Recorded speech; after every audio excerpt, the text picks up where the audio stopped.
Welcome to Let's Talk Spokane, where host Ryan McNeese seeks out and discusses the latest on a variety of hot local topics.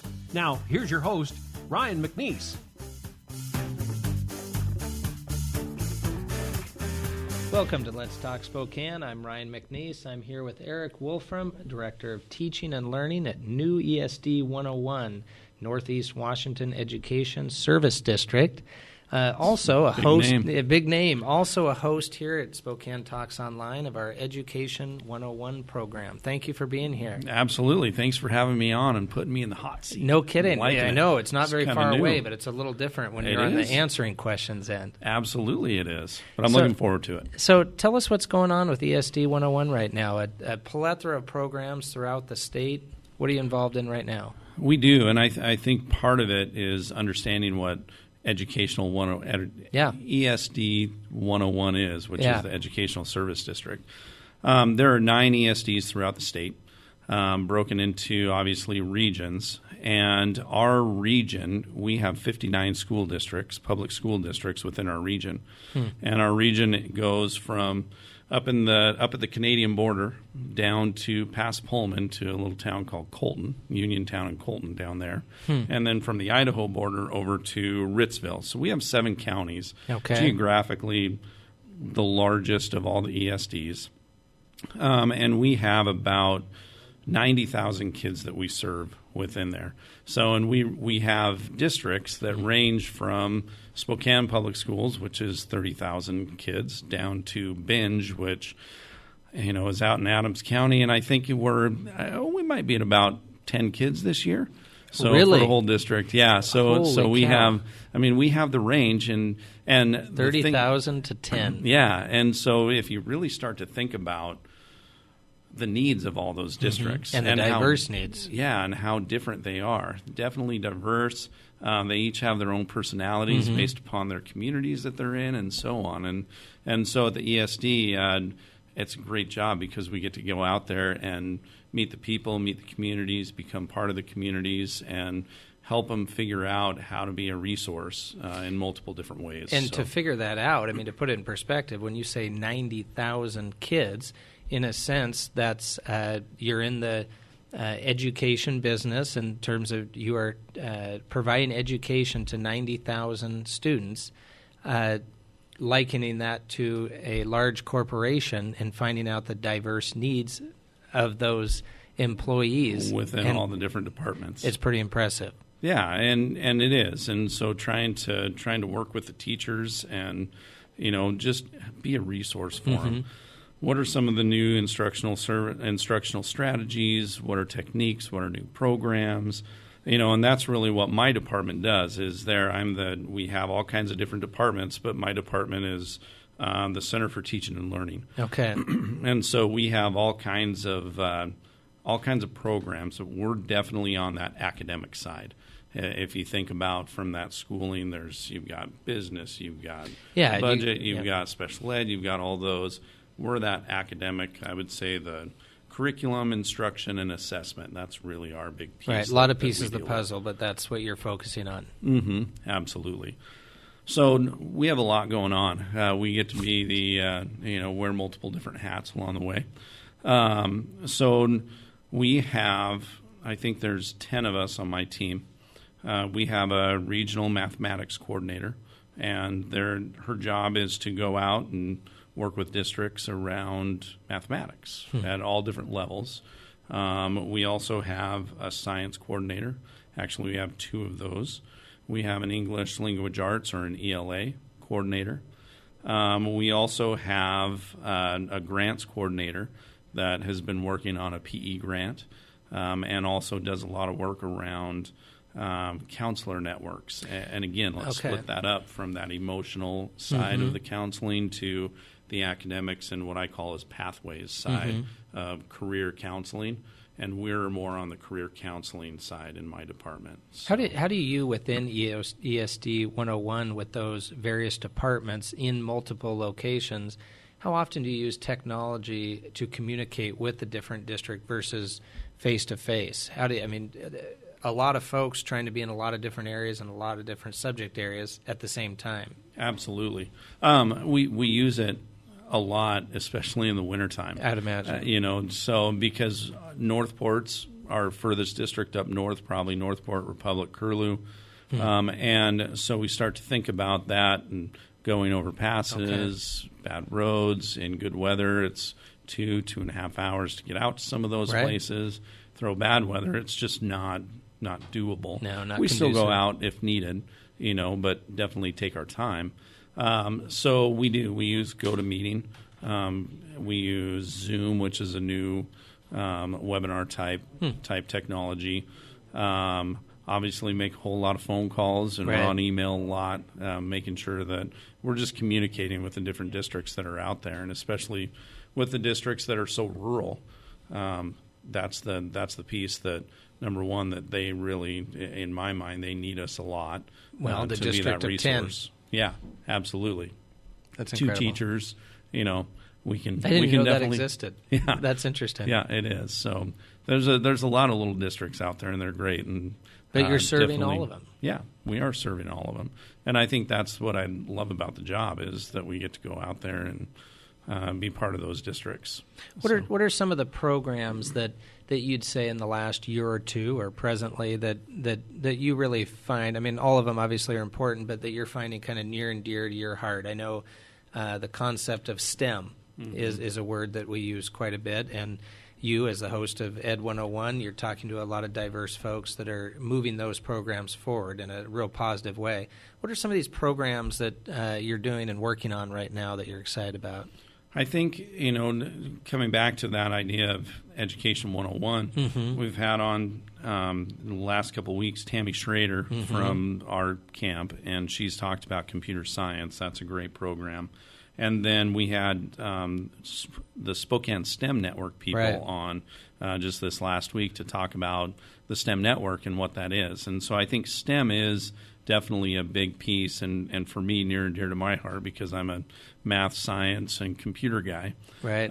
So, Tammy's job or Tammy's work around computer science has been pretty exciting in the sense that our region and the work that Tammy's done has really started to be noticed around the state and nationally as well.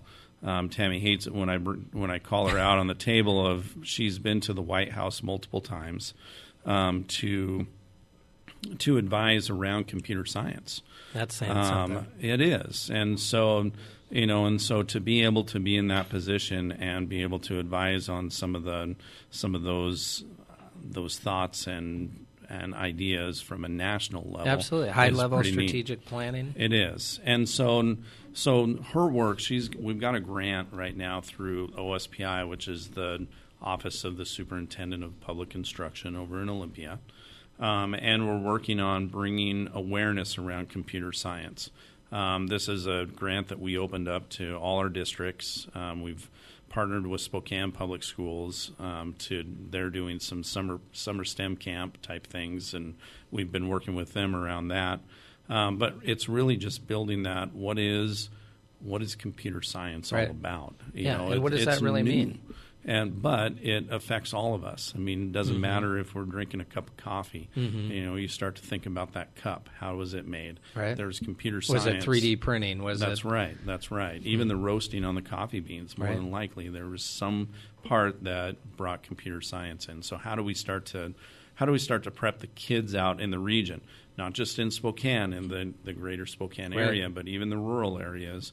How do we start to make sure that they start to understand, have that awareness about computer science at whatever level, and then have true experiences to be able to be prepared for that future. And have the same opportunities that you might see in a Central Valley School District, Spokane Schools, where you have obviously a heightened amount of folks that are participating in those programs versus the District of 10 or the District of 5,000 versus the 30,000. How explain to us a little bit how the individual districts might interact with each other, or how much, or if at all. They, in different programs, the districts interact with one another, and especially in the rural districts, the smaller districts, we really encourage it. Because if you think about it, most of us have other people, job-alikes, if you will, that we consider people that are go-to people. Right. In your profession, you may go down and have coffee with so-and-so, or even within your office, you might say, Becky, what's, here's what I'm thinking, and let's brainstorm this. If you think about a small district, there's only one math teacher. There's only one first grade teacher.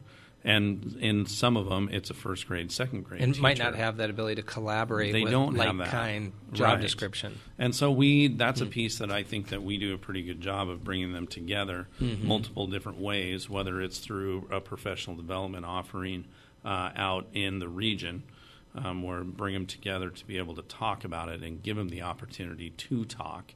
Or we have some specific days throughout the year that we work with our different groups, because we kind of have sub-regions. Up north we call our Panorama region. South to the west is our Bi-County region. Down south is Whitman County, and then we have Spokane. So in essence, you're facilitating much of that collaboration to bring those like-kind job descriptions together for further collaboration. Absolutely, and to be able to talk. Be able to talk. I mean, that's one of the best things that I like when I do the trainings and I facilitate those is we need to remember that unstructured time is okay. Yeah.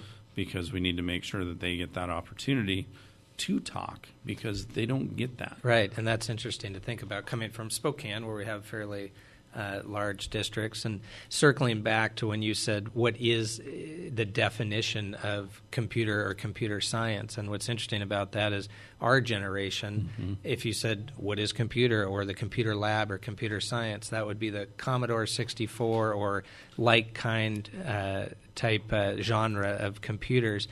What's fascinating, I think, for our generation is now that you're in the teaching field and working with these districts about the software and computer sciences, is the level in which these kids are jumping and springboarding off of. It's really incredible to me and exciting. That's why when I bring up STEM, it's an entirely new world.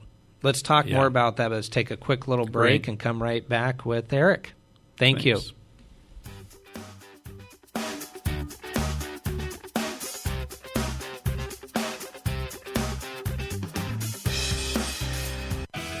In touch, online all the time. SpokaneTalksOnline.com. Rob Curley, editor of the Spokesman Review. We all just love the Zags. Traditional would be one reporter, maybe send a photographer, maybe send a columnist. Well, now on any given day, we'll have up to 4 reporters there, a columnist and 2 photographers. To me, when you have something that has the attention and love of a community, overkill just tastes right. Online, in print, the Spokesman Review. Subscribe to the experience. You can imagine how happy we all were. My wife, our 3 kids, and I have found the perfect apartment to rent. My school is right down the block? Yes, it is. Mommy, can we go to the park anytime we want? Anytime we want. So you can imagine trying to answer all their questions after the landlord turned us down. What happened? Why can't we live there? Why not, Papa? What was I going to say? The landlord doesn't want families with kids in his building? We made a call to HUD and found out that being denied because we have kids is illegal. We got answers. We got help. And we got the apartment. If you think you've been discriminated against because of your familial status, race, color, religion, national origin, sex, or disability, call the HUD hotline, 1-800-669-9777, or go to hud.gov/fairhousing. File a complaint. Make something happen. Fair housing is your right. Use it. A public service message from the U.S. Department of Housing and Urban Development in partnership with the National Fair Housing Alliance. To help you be safe, Washington state law requires you to call 811 2 full business days before you plan, for example, to dig, drill, plow, pull from, or pound anything into the ground. Be prepared to provide the operator with the correct address, cross street, and the description of your work. You must mark the dig area with white paint. The operator will inform you of the utilities notified of your impending excavation. Wait for all their marks. Be safe and dig with care.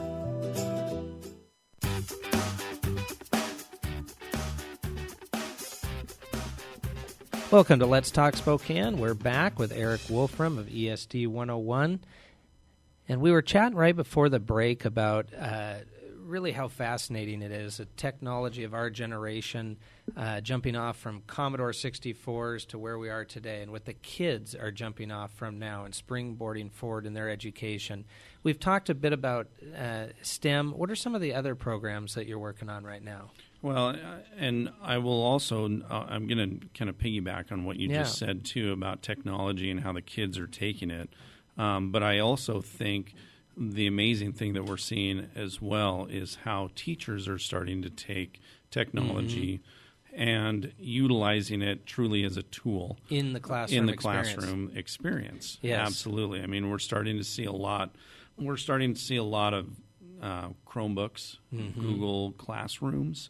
You know, those of you who use Google Docs and so on. And how long have we had the smart board, if you will, now? I know it's had a bit of a generation that it's... It really has, and we've had it for a while. Yeah. I would say those are rarely used, which is an amazing thing. Wow. At the same time, why do you need it? Yeah. Too. I get that there's some pieces that you can move and the kids can manipulate what's up there. A bit interactive. But at the same time, that's what the whiteboard pen and, I mean, even going chalkboard. back to chalkboard is all about. Yeah. You know, so it's kind of interesting to see that. And that's one of the other programs that we definitely have at the ESD is educational technology, of being able to make sure that teachers know how to use that. You know, once they get a cart full of Chromebooks and they're on to Google Classrooms or they have iPads, and we're starting to see more and more schools go to that 1-to-1 ratio of device to student.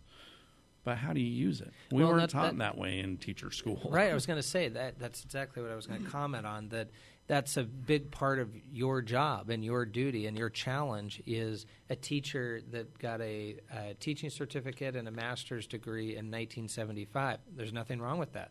They were taught and went out into the field with the technology of the day, and this is how you did it: dry erase board, chalkboard, etc. So that probably is a big piece of the challenge, or the satisfaction, I should say, in teaching these teachers how to use this technology. How open are they, by and large? General statement, of course, but how open are they to moving forward with the new teaching technology?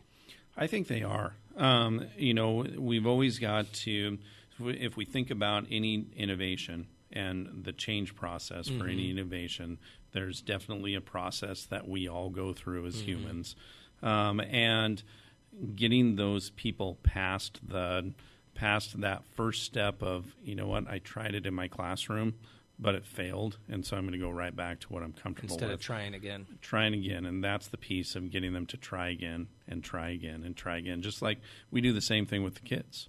You know, it's no different. Right. You know, we want them, it's okay to fail, but are you going to learn from it, and are you going to take another step forward and try it again? And then are you going to take another step? The interactivity that I know we've discussed in the past is fascinating to me, where, correct me if I'm wrong, but was it the Oculus technology where I think one of the examples of the programs was these elementary students could literally walk through and experience Thoreau's Walden Pond, but they were literally moving within the environment, if you will. They could pick up 2x4s or what have you to build the cabin on Walden Pond. It's fascinating. Absolutely. So it's not just a new way to interact with that story, if you will, but you have tasks within there too. So it's a great way to start to think about how do you bring the language arts world into problem solving to be able to do some of those. So the technology piece is pretty amazing. And there's so many diverse programs that you're working on. What are some others outside of of computers necessarily, but outside of STEM, if you will? Yeah. Well, I think one of the big ones that we have going on right now is what are called Washington State Fellows. And this is essentially a teacher leadership network.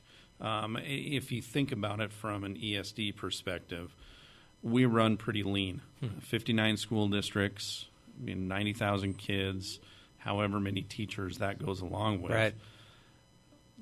The Fellows Network is all about putting a teacher leader into a school. and building that teacher leader. And that's a piece that it's been slowly rolled out, and now we're up full speed as we move into next year around math, science, ELA, and then early childhood as well. Give me a little bit more on the role, if you will, or the scope, the job description of that teacher leader. So that teacher leader essentially would come to the ESD or an area, to a hub, but to the ESD to be able to have some interaction with other teacher leaders for their content area. Okay.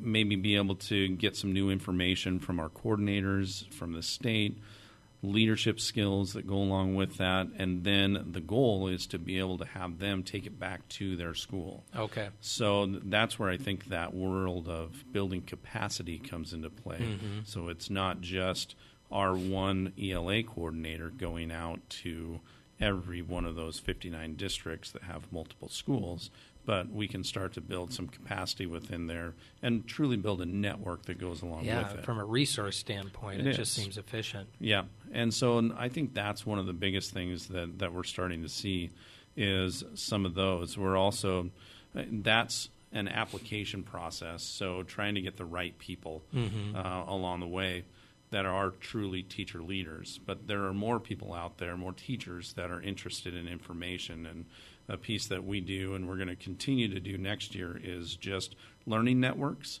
So if you're an early childhood teacher and you are interested in finding out what's the latest and greatest, you could come to this network.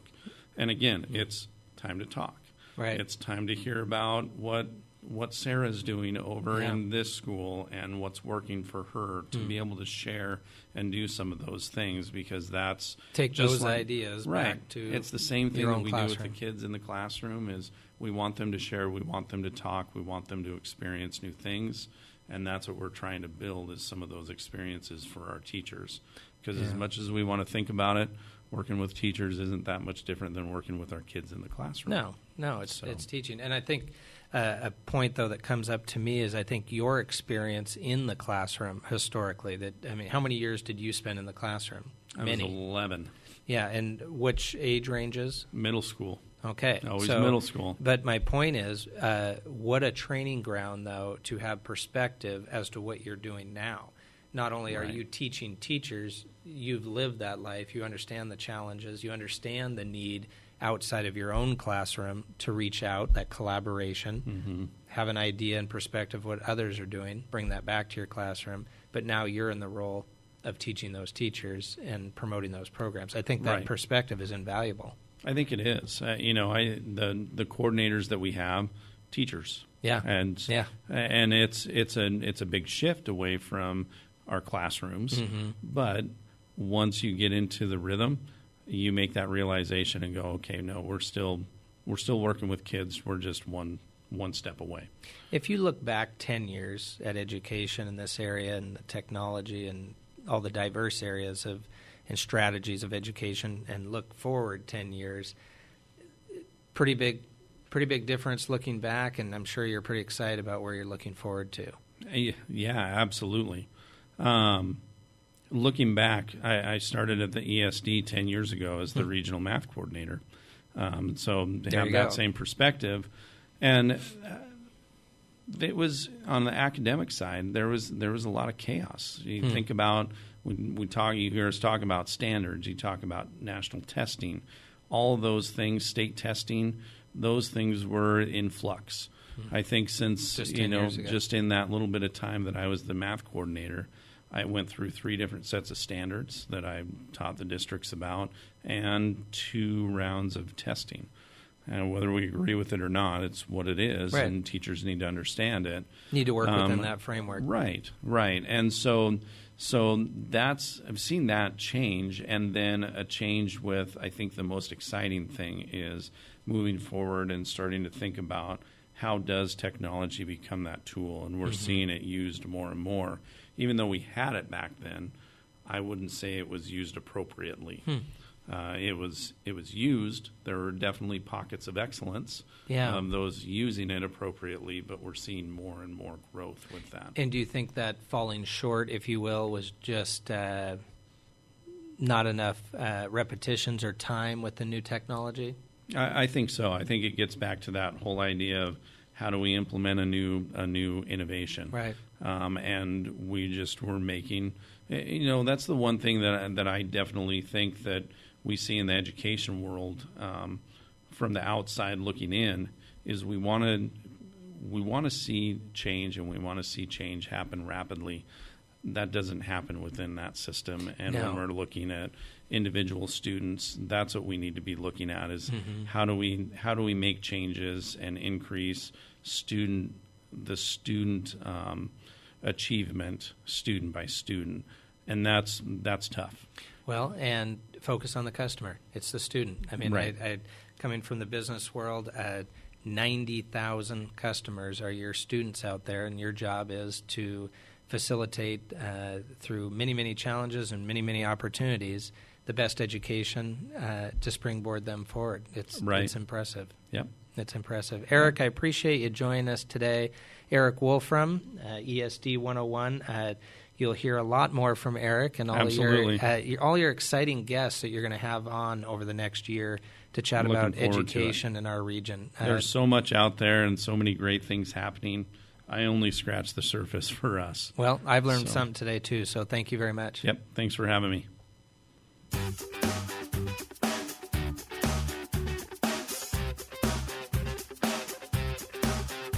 Let's Talk Spokane is produced in Spokane, Washington by SpokaneTalksOnline.com, which is solely responsible for its content.